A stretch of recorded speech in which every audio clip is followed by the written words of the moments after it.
minute, normal's 14 to 20.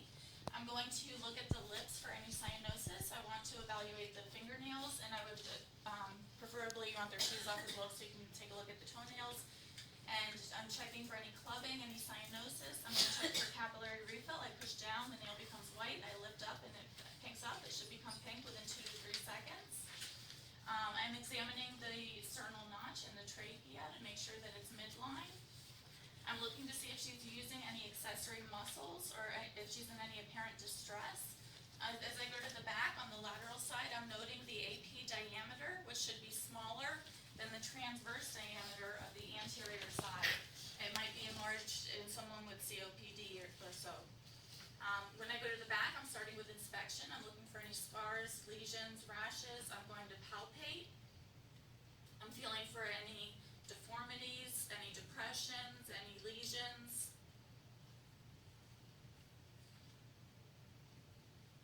I'm going to check thoracic expansion. I'm noting T7, which is the tip of the scapula, so I'm coming over to the vertebrae at T7, and I'm counting down 3. So I'm at T10. I'm going to place my thumbs there, have the patient take a big breath in and out through their mouth. And I'm looking for symmetrical rise as they take a breath in and out. I'm checking for tactile fremitus. Every time you feel the ulnar surface of my hands, please say 99. 99. 99. And I'm feeling the vibrations, which should be soft or mild, and you want to see if it's increased. Next, I'm going to percuss. I'm using the ladder pattern.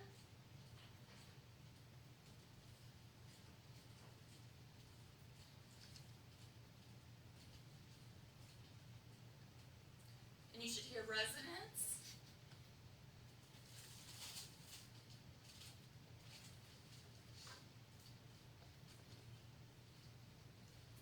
And the lateral lobes. Now I'm going to measure the diaphragmatic excursion, which is the movement of the diaphragm as the patient breathes in and out. What I'm going to ask the patient to do is to take a big breath in through their mouth and hold it in.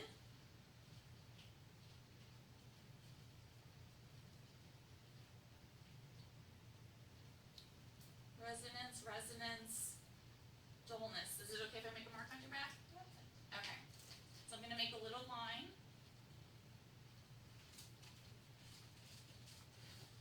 And this time she's going to take a big breath in and exhale and hold out. Resonance, resonance. I'm expecting this line to be higher or lower than the first one? Lower. Higher. Right. From resonance to dullness. After she's exhaled, so I'm going to mark that spot where it's changed. And then I'm going to take my tape measure, measure between the two spots. And it should be 3 to 5 centimeters. She's at about 4, which is normal. She's still holding her breath, or no? No. Okay. No, after we mark it. Remember, the You didn't look bottom line- distressed.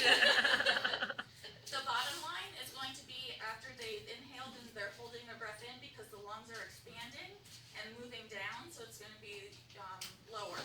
And then when they exhale and hold and leave their breath out, then that's going to be your upper line. It doesn't matter which one you do in whatever order, but that's where they're going to be.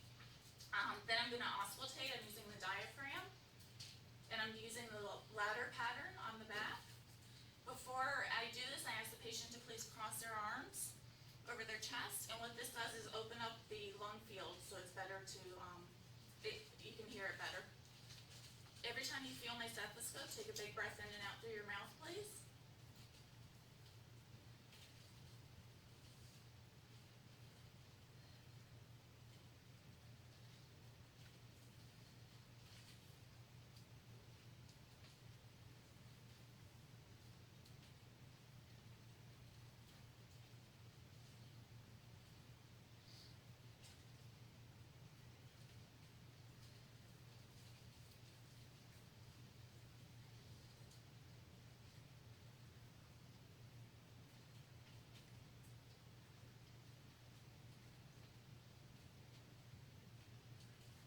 And the lateral lobes.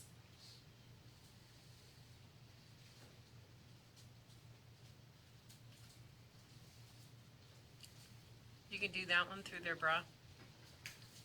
Okay, and I'm listening for normal breath sounds, which should be bronchial or vesicular or bronchiovesicular. Any abnormalities that I'm screening for would be rhonchi, crackles, rales, wheezing, stridor, a friction rub. If I did hear an advantageous sound in, let's say, the right lower lobe, then I would proceed with one of the three special tests. First, whisper pectorilically, ask the patient to whisper 1, 2, 3. And you should hear it very silently through the stethoscope. You want to hear if it's too loud. That would be a positive bronchoscopy test. Or I'm sorry, whisper pectorilically test.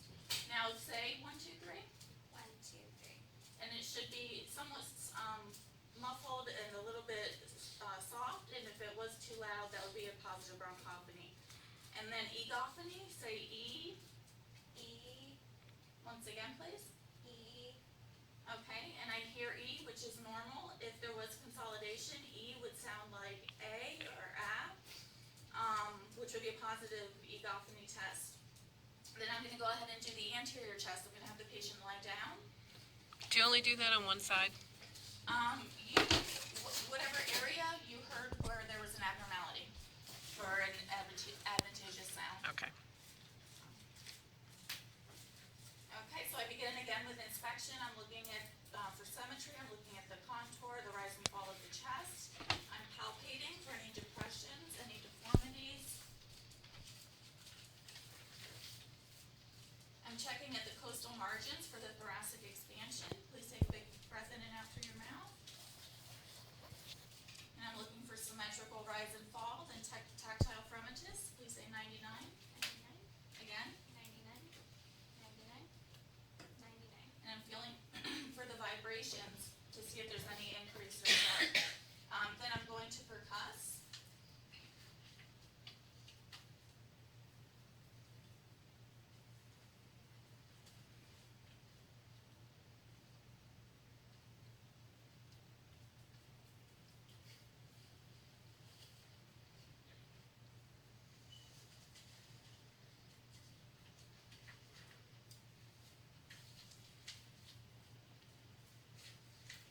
And I'm hearing resonance. If I wanted to, I could do diaphragmatic excursion as well on the anterior side, but you don't have to. You can just demonstrate it on the back or the one side, and that's fine.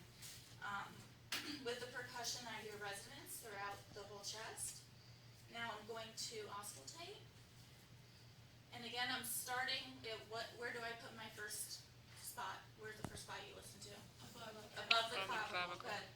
Every time you feel my stethoscope, take a big breath in and out through your mouth, please.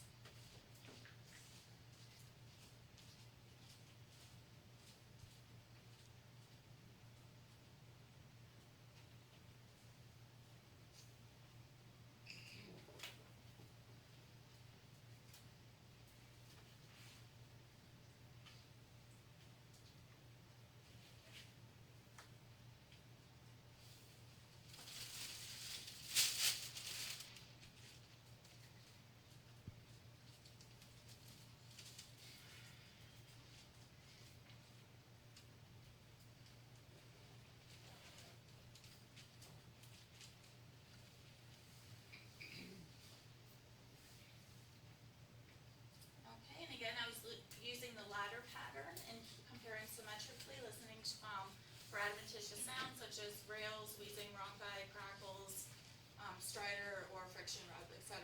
If I did hear an abnormality in whichever part of the lobe, right upper lobe, left lower, wherever, I would then proceed with one of the three special tests. You only have to demonstrate it once. You can do it on the back and then just refer to it again on the front that you would